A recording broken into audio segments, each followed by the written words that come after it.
welcome back to the Mom Mentality Show. My name is Austin Chadwick and co-host is Chris Lucian. And we are definitely very excited today to have Dion Stewart and Joel Tosi on the show today. We got some great topics lined up, starting with one of their specialties, which is dojos, these immersive learning environments. Then we'll talk about coaching for learning. And if there's time, we'll get into some post-agile stuff. But before jumping in, let us have you both introduce yourself, starting with you, Dion. Yeah, hi. So let's see. I started off as a developer, was a small talk programmer back in the 90s.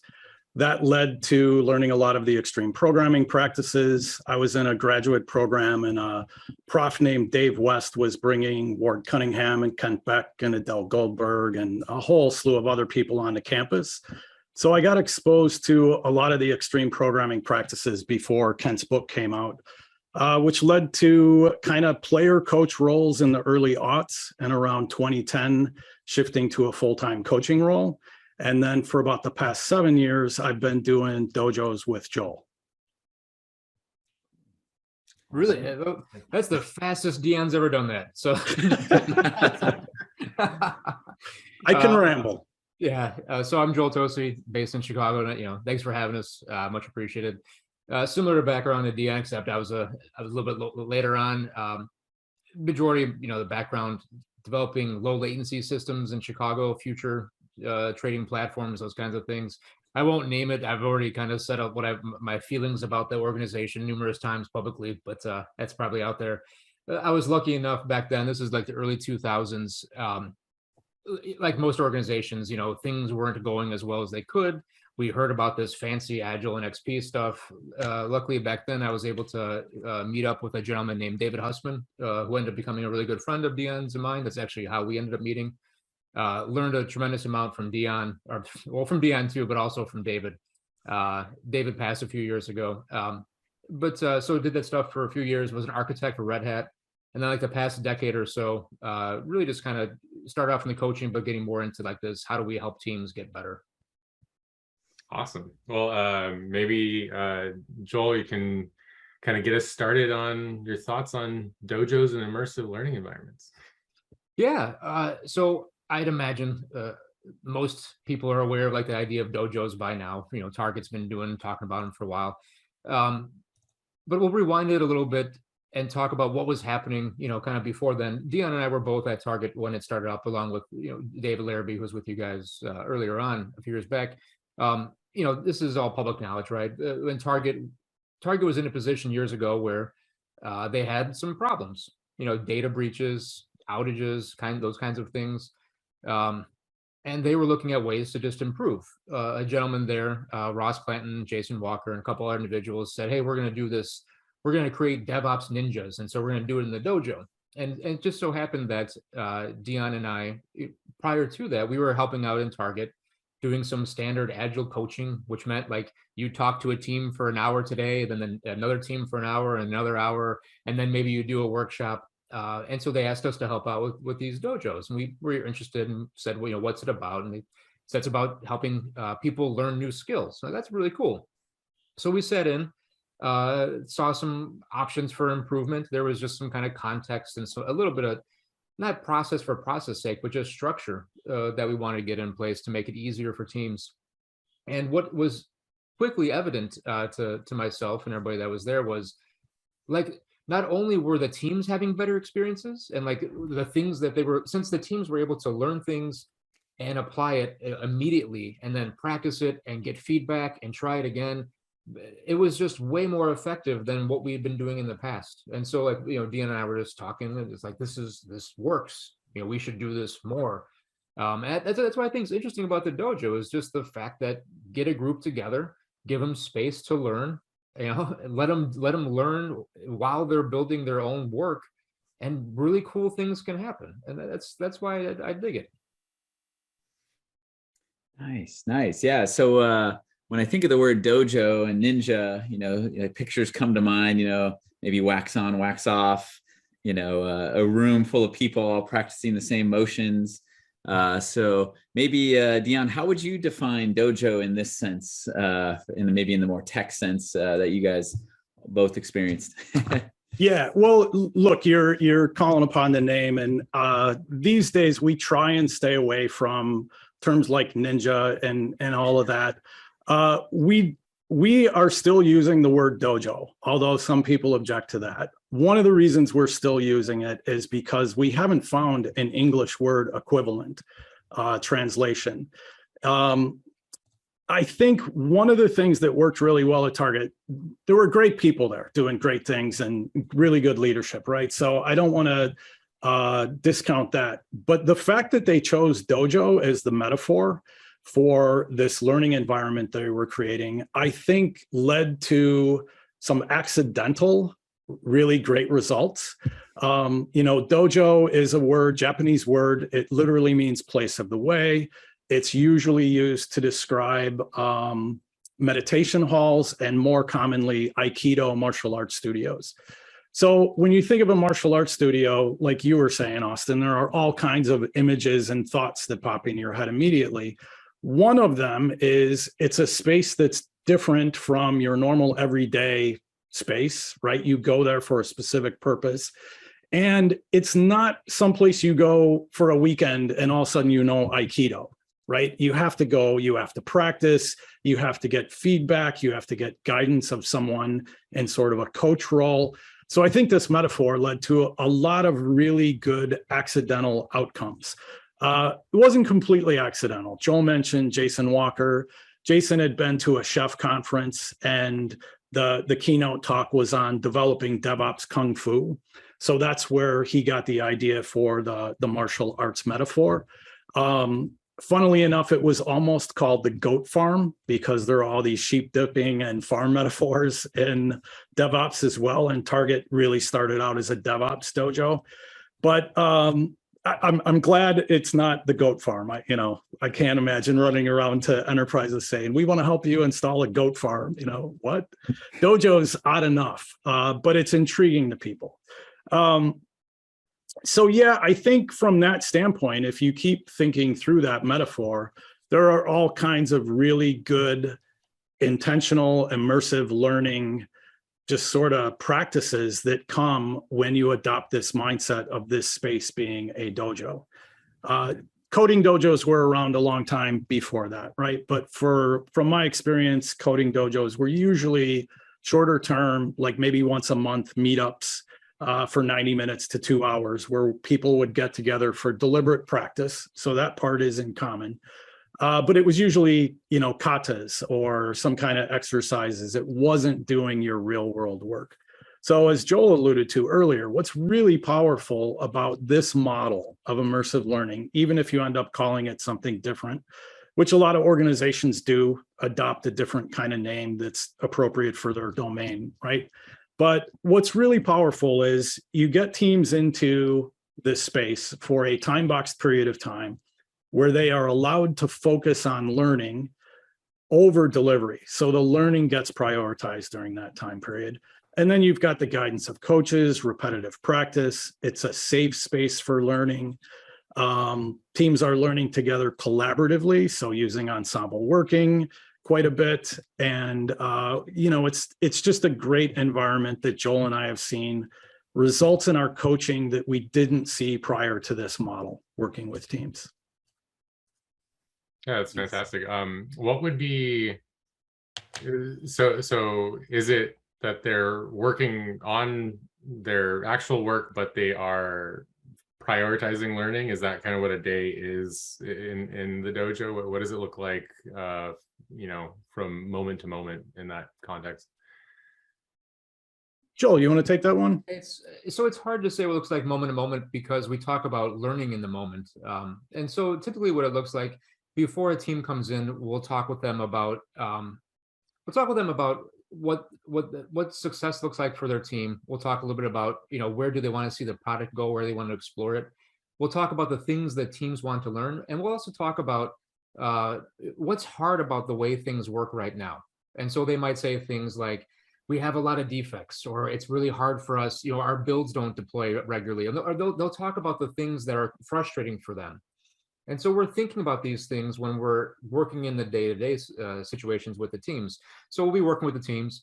Standard kind of agilely practices. We'll talk about, the stand-up, but the stand-ups are actually a little bit different, but it's really about when we're in the moment, helping the team pause and say, is there a different way we should try and do this? Is there something that might help us learn to approach it differently? Should we try it 3 different ways? Sometimes as a coach, we will just replay back to them like, we've had this problem before. Let's slow down right now and let's try a couple different ways, or let me teach you a technique. Many times, many organizations talk about, we want to do test-driven development, right? Everybody's been talking about it for 20 years. We want to do it, but just not right now because we can't miss our deadline. We'll get to it at the end of the release, right? For us, when working with teams, when teams talk about they have quality problems, or it's hard to debug something, or they have coupling and dependencies upon team, we will very intentionally lead them early on saying, we need to teach these practices, and we'll talk about why, but we will introduce testing and test-driven right off the bat. Sometimes it's a means to help teams work more effectively. Sometimes it's simply to have teams have better context. If a team can't think of how to test something, chances are they don't know what they're doing to start with. And so we should probably not worry about the code right now. We should worry about what we're doing. So coming back to your question, Chris, it changes day to day. The coaches are thinking about what's going to help the team. And then sometimes it's being very deliberate, saying, we are going to do this right now. Sometimes it's replaying back to them saying, hey, this happened. We should probably think and try ways to make it better. And sometimes it's just what's happening right now. Yeah. And that helps a lot. It reminds me a lot of prior experiences with quote unquote internal coaches, or I'm going to maybe start calling them senseis now to continue the theme, but where it's not like they come in saying like, hey, I'm going to teach you this agile thing, and I'm going to or I'm going to teach Kubernetes, or I'm going to teach whatever, and I'm just going to come in and teach it. It's like they show up on the team, they hang out, and they figure out what problems are, and then they just start coaching and helping with whatever problems are highest priority. It could be prioritization, like you said, it could be test-driven development, it could be whatever.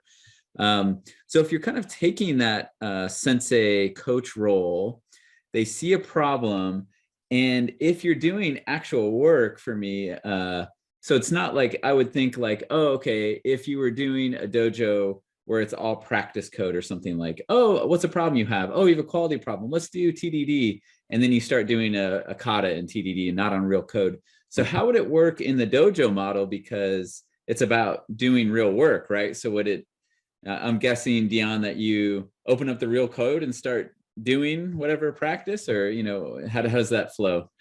Yeah, absolutely. So Joel was alluding to kind of establishing team goals before you start learning goals. The other thing is, in the first few days that a team is in this experience, we'll build out a backlog for the dojo itself, and that generally includes primarily delivery goals. And in many cases, we're teaching team story mapping. It's been really common for us lately to run into teams and organizations that have been successful in DevOps adoption, and they've sort of broken down that wall between development and operations. But it's leaving it very apparent that there's another wall between, quote, the product people and the business and the engineers. So a lot of times what we're doing is we're starting with story mapping, and the first week of a team's experience might even be sort of an expanded community of people beyond just the engineers. Once we've done that, we will kind of look at the backlog of real world work that needs to be done and the learning goals and say, what work can we do that aligns with the learning goals to get started with? And, sometimes maybe the highest learning goal, you got to do something else in the code before you can get to that. But you're generally going through that kind of thought process.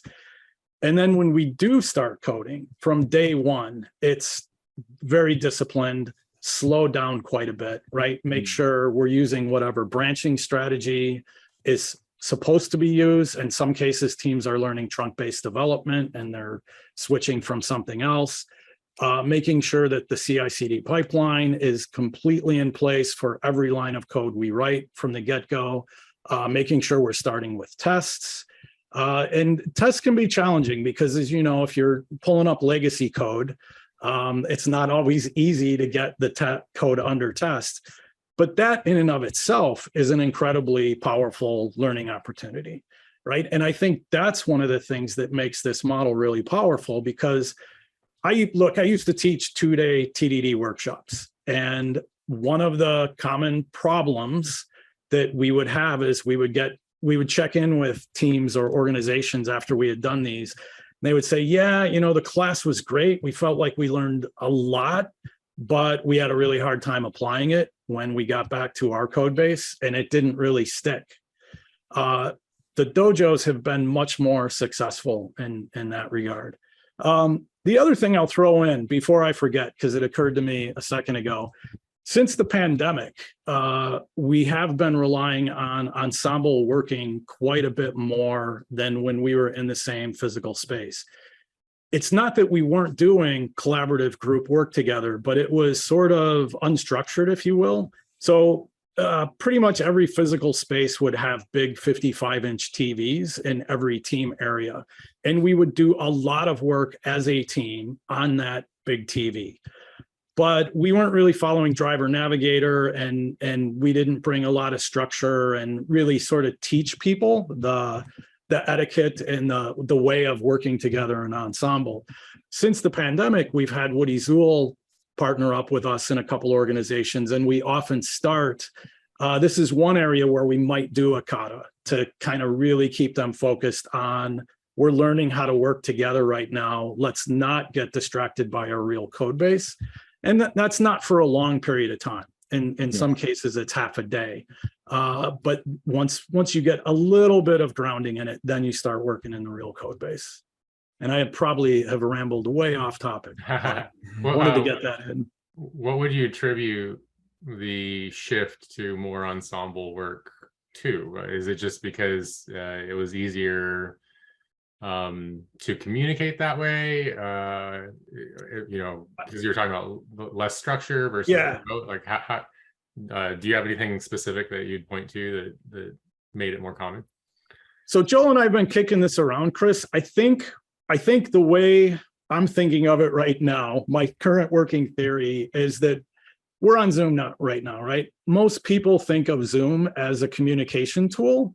It's not really a tool for working together and collaborating together. We have a lot of collaboration skills working with people in the same physical space that we're not even aware we have, right? I talked about story mapping earlier. And in story mapping sessions with a decent sized group of people, a lot of the times after an initial map is laid out, you'll find people gravitating toward a certain area, and sort of subgroups will pop up a little bit. Right? That happens really naturally when we're in a room together. And then people will call other people, hey, Austin, can you come look at this for a second? And then at a certain point, you step back and you regroup and you look at the whole thing. Unless you sort of very consciously, intentionally do that in Zoom, it often doesn't happen. So I think for me, teaching people the structure of how to do ensemble work together enables them to be more collaborative over Zoom instead of just communicate over Zoom. Mm-hmm. Yeah, that makes a lot of sense. And it's funny, both in person and online, a lot of the time, if I see like one behavior that I kind of tell everybody is really good in an ensemble is everybody's speaking a roughly equal amount of time. And I think that's a lot easier to do with heavier structure, and it becomes more of an intuitive thing as you get experience over time. But for new ensembles, I think it really has to be explicitly laid out, and strict navigation can really help with that, but it feels a little unnatural. Yeah. Right on, yeah, right it's on. funny you say that. One of the teams that I worked with, it was interesting. And initially they were kind of like, I don't know about this ensemble stuff. We were only doing it 3 hours a day. Long term, they ended up doing it 6-7 hours a day, even after I would log off. So that was pretty amazing. But the other thing that was interesting is when we introduced it kind of the way Woody does, where there's strict driver navigator, and then you sort of relax the single navigator, the strict navigator, they by themselves actually went back to that more structure. because they found one or two people dominating. So having that as a fallback option, and, you know, Woody having taught that first rather than jumping straight to like, here's how you do it, it really gave them some tools. And I think that structure is important in a remote world. Yeah, and I think you're right, because remote work, you know, if it's just people talking to each other, and that's great for a conversation, that's fine. But if you're starting to do work as a team, usually what it'll lead to is someone shares their screen, right? Yep. And once a screen is being shared, it's not a far leap to ensembling, or it almost is ensembling, assuming as the screen is shared. But some of the structure just helps it turn into collaboration, as opposed to one person just talking, saying out loud what they're doing and letting other people watch, right? You know, and so I think you're right. When you're in person, a lot of that's natural, especially if you're on a whiteboard or, but over Zoom, yeah, there's a lot of things that come to people's mind when they think of Zoom, right? And there's often a lot of negative connotations where it's just a teacher or a leader just talking for a very long time with a group of faces watching, right? Yeah. And so to flip that into something collaborative, it's a lot of the stuff from Ensembling can really help. So I appreciate you jumping into that. That was a good revelation for me. Maybe switch gears a little bit to jump to you, Joel. So I noticed there's a lot of commonality between dojos and maybe what someone might have called their coaching practice, you know, whether internal or externally hired. What's the big difference for an organization if you're coming in and doing a dojo? Like, what makes it stand apart from just hiring someone to come coach a team? Yeah. So the common disclaimer, you know, everybody's mileage may vary situation, right? So I can only base it upon my experience. Typically, when coaches are brought in, and even Dion and myself, the same situation when we were just doing coaches, you know, with David years ago, we were typically brought in because somebody said, this team needs to do that. Usually it wasn't the team, but somebody came in and said, make this team do that, and this way they can get something done faster.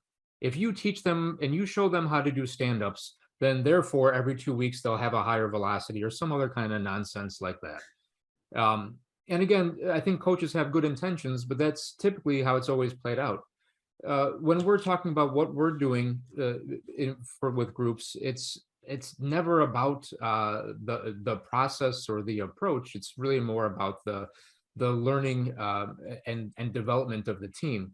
The analogy that I've given, and Dion's probably heard it too many times now. I mentioned I coach baseball. My son plays baseball. He has a hitting coach. He's 14, going to be 15, has a hitting coach. And his hitting coach said, like, look, when you come to me, I can either make your swing better so you can hit better tomorrow, or he said, or we can start and make it so you become your own hitting coach. So this way, when you're in the game and you realize something's quite off, you can think about how you should adjust. And he goes, my goal is to make it so you're your own hitting coach. I would tell you that's what we're trying to do with the teams we work with. We're not trying to make them hit a home run tomorrow. We're trying to make it so that when they're in the game, because they're in the game long after we've left, we want them to be able to pause and reflect and say, I know how to fix this. How do we fix this together? And if we can do that, like that's fundamentally the difference. It's not process. It's just, can we help people to have those moments on their own? And that's the difference. Yeah, it's almost like coaching up other coaches, so to speak, or self-coaches. Yeah. Well, we of course help organizations, you know, coach their own coaches. I'll give you another example, because I think this happens with a lot of teams. This happened earlier this week with a team I was with. A problem comes in, they find a defect, and they're working on Ensemble, and they're talking about how they want to go about solving it.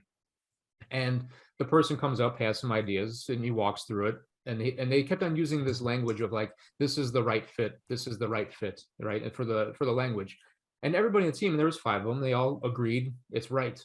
And I said, well, I'm not disagreeing upon the solution or anything like that, but I go, let's just take a moment. I go, everybody take a minute, write down when you think of right fit, what do you all mean?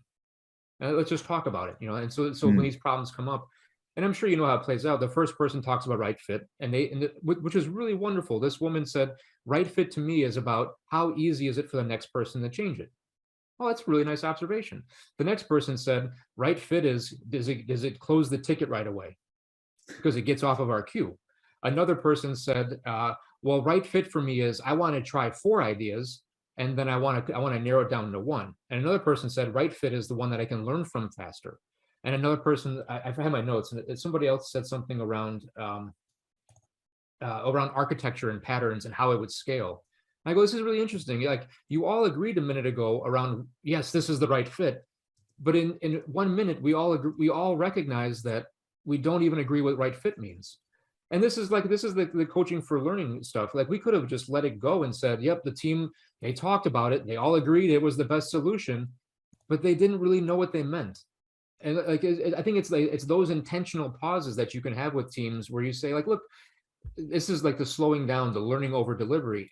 If I can learn and I can understand when Chris is approaching a problem, this is his frame of mind and he's thinking about it, and this is how Austin's thinking about it. If we can build that together, man, the teams will crush it. They will crush it because they understand each other's mental models. But people don't think about those things. All right. Let's take a look at coaching for learning at this point. Dion, what do you think about that topic? Sure. So Joel and I try not to be too negative, but I think in the agile coaching space, there's way too much focus on facilitation, right? Facilitation skills, facilitation workshops, et cetera, et cetera. And there's not enough focus on teaching. We all sort of acknowledge that teaching is something you do as a coach, but I mean, I'll ask either one of you, has anyone ever taught you how to teach as a coach, unless you specifically sought that out? Yeah, I think I can say for myself that I learned a lot about facilitation and thinking about coaching, but I did kind of look into cognitive science and found books around learning to learn. And, and one thing that I think is, now that you mention it, because I found myself saying this to someone recently, is spacing and interleafing to amplify or to retain information longer. And it's something that, I think people don't think about a lot. And so, yeah, you could be facilitating something, but it feels optimal to dig into something, and people will generally not have a inkling of that. So I think I went through that very recently. Yeah.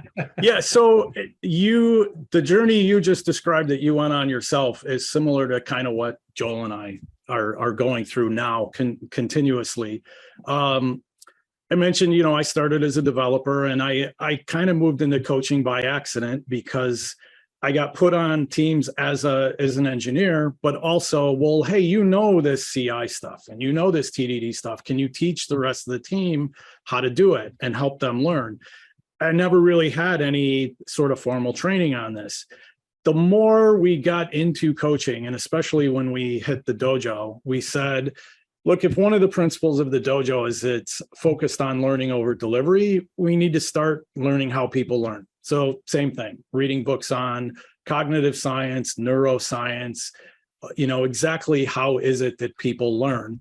And you just touched on a couple things there, Chris, that we have found really valuable: repetition, and not only repetition, but spaced repetition. So the whole Hermann Ebbinghaus thing back to the late 1800s, that if you don't do spaced repetition of something you learn, you're going to lose it very, very quickly.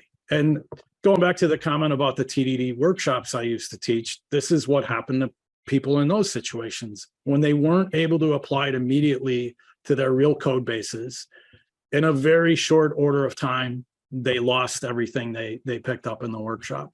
This is what also makes these immersive learning environments that we're talking about really powerful. The original model, and this is changing a little bit from organization to organization, especially with remote, but the original model was 6 weeks long. And there's a lot of opportunity for repetition and spaced repetition when you're actually coaching a team for 6 weeks that you don't get when you just do a 2-day workshop.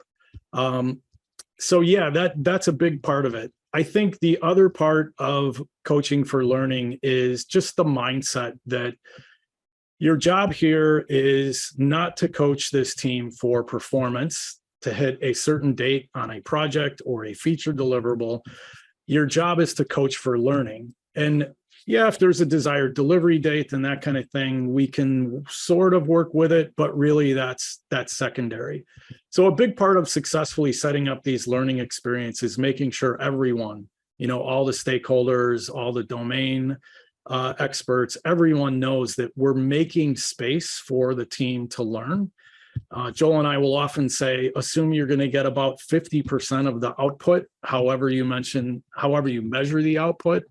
What we found in practice is it often plays out that the team delivers more, which is very ironic, slow down and wow, you learned some things and all of a sudden you're delivering more faster, or they deliver more effectively because they narrow in on what's really important to deliver and get that done first.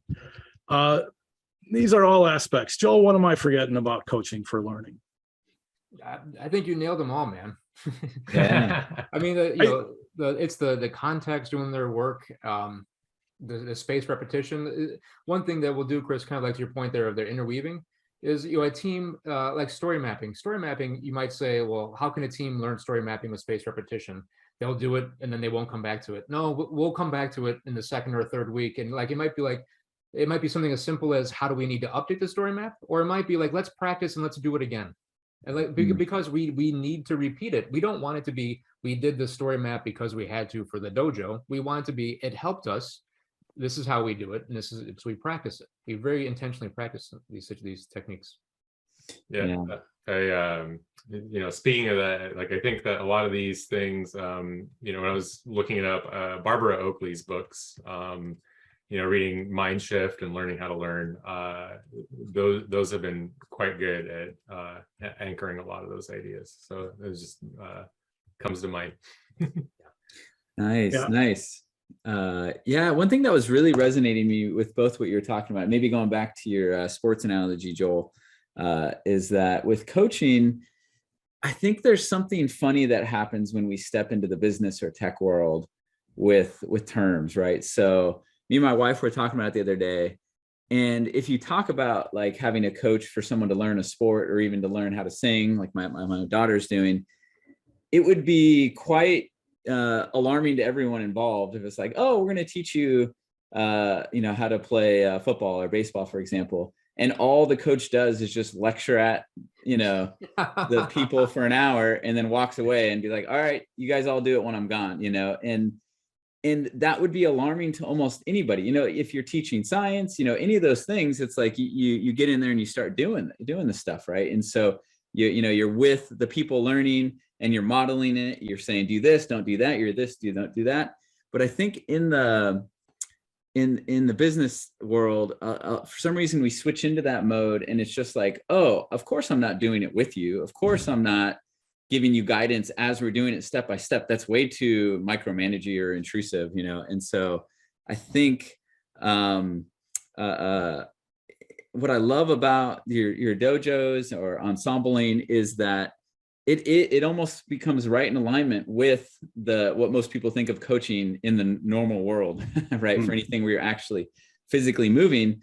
And I think in the tech world, we still are doing things. It's just less physicalized, so to speak. I did have one follow-up question, Joel, on this topic. Was what's funny is when I saw this topic, coaching for learning, I first took it to mean that the coach is learning a lot by coaching. Oh. Or so you were more meaning it for the people that the coach is teaching, right? Yeah, okay. Yeah. We're coaching for, you go call it mm-hmm. almost like coaching for learning moments or something like that. We're in essence trying to create the environment where learning can happen.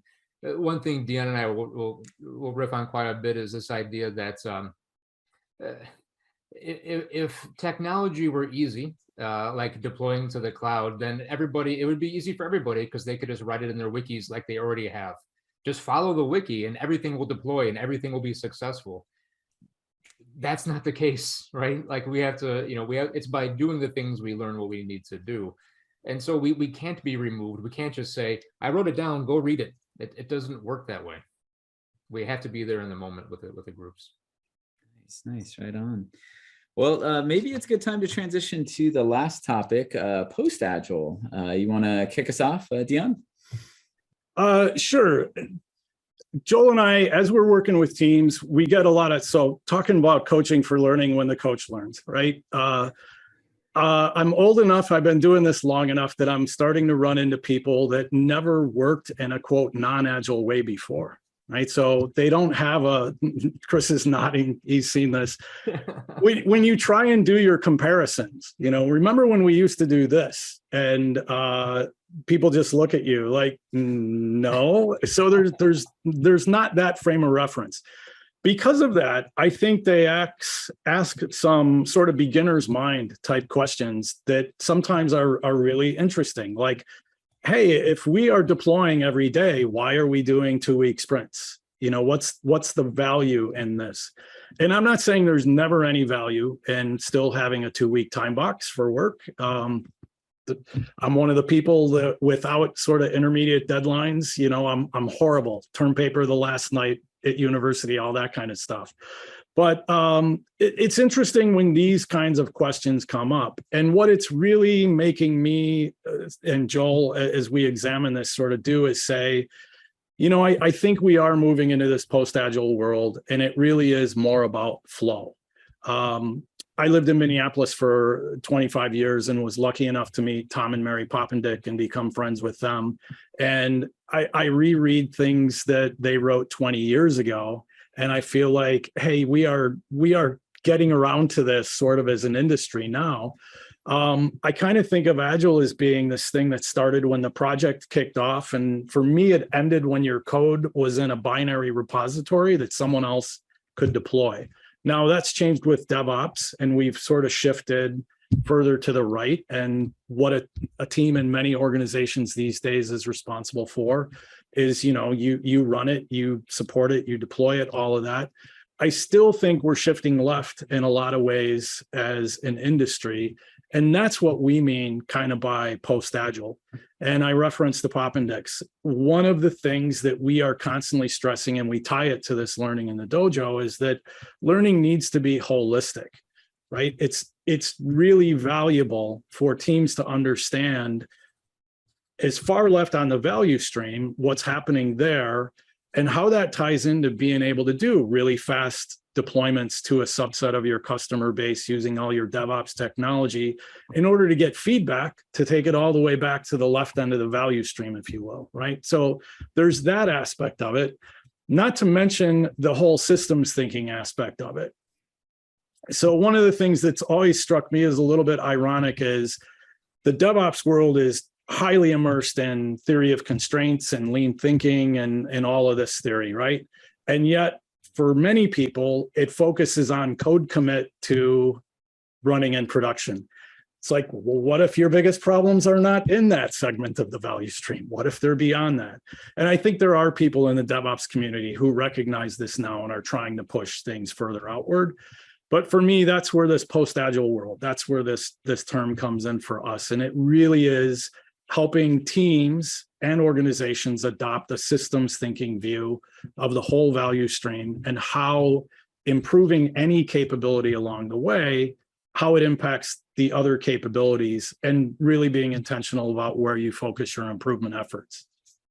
I've spoken to DevOps engineers that have left teams because the ability to be lean was not extended beyond their very small segment, and actually went to teams where they would be doing technically less DevOps but more optimization of the total value stream. So I've actually seen that play out emotionally for people.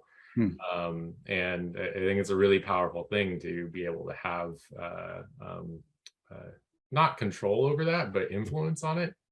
And I actually think that I would hypothesize that the DevOps engineers in environments where they are isolated from the rest of the system is probably incredibly frustrating in most cases. So yeah, I like that idea. Yeah, what comes to mind for you, Joel, for Post-Agile? Dion hit a bunch of it. Some of it is just like Dion would say, like the questions we'd get asked.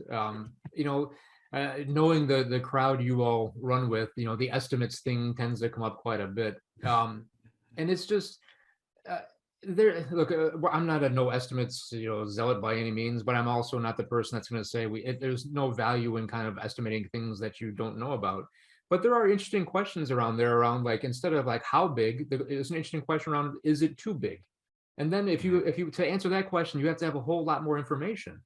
And sometimes that's just beneficial for teams. Sometimes teams will be told that it has to be done on September 1st. What happens on September 2nd? Oh, I don't know. Do you have an idea of the magnitude a day later? If you don't have an idea of the magnitude, September 1st is a lie. And it's just like, it's things like that. It's like, I wouldn't worry about it. Though the estimates don't matter when we don't know the other information. And it's the same thing when somebody is saying, similarly around the estimates, but like, when will it be done? I think it's more interesting to ask, is it done enough? Or what should we do next? When will it be something? When will it be interesting? Those are more interesting conversations. And I think in the kind of current Agile space, I think the questions are just getting, I don't want to say boring. They're just not interesting. Yeah. And so I'd rather get to stuff, Chris, you mentioned like dudes want to go closer to like maybe less DevOpsy stuff, but they feel more in control of it. I think it's just people want to understand, they want to connect with their work with a purpose. And if we take information away from people because the product owner does this, and then the Scrum Master does that, and then the team just does this, you're robbing people of information, you're robbing people of joy. It's not fun. Yeah, I think that's a big part of the no estimates movement in general, is removing the distraction rather than, because a lot of it is just harping on this concept where it's like, it seems like it's not causing harm, but there are much more interesting questions to answer. And it is, I mean, it's highly absorbing, the estimation process for a lot of teams, right? And so I've run into teams that spend at least a fourth of their time estimating things that are not interesting things to know. And so yeah, I totally agree with that sentiment. There are more interesting questions to answer, and there are better places we could be spending our time. Yeah, and frequently engineers actually have wonderful ideas on how to improve the product once they're given information. Yeah, because I mean, your engineers are the ones using it all the time, and they have these awesome ideas. Like, if we did this, it'd be pretty cool. Yeah, it probably would be. We should do that. Yeah, and what I was going to say, just to tie it back to dojos, is that the more I've worked in a dojo style or ensemble style, it's interesting how many of the, so to speak, agile things fade away in one sense, and in another sense, they like realize their true self, right? Yeah. Like when we're really collaborating well as a whole team and the whole system is in the room, a lot of this extra stuff isn't needed, and we're just delivering value, daily or something like you were saying earlier, Dion, with, what's the need of a 2-week sprint when we're delivering daily or something, right? But anyways, I suspect, Chris, we're coming close to time. Am I right? Exactly. That's the next thing that was going to come out of my mouth. So Joel and Dion, is there anything that you'd like to plug or share before we wrap it up? So we are putting a book out, the second book. The first book was kind of structure, here's what a dojo is in your organization, how to get it going.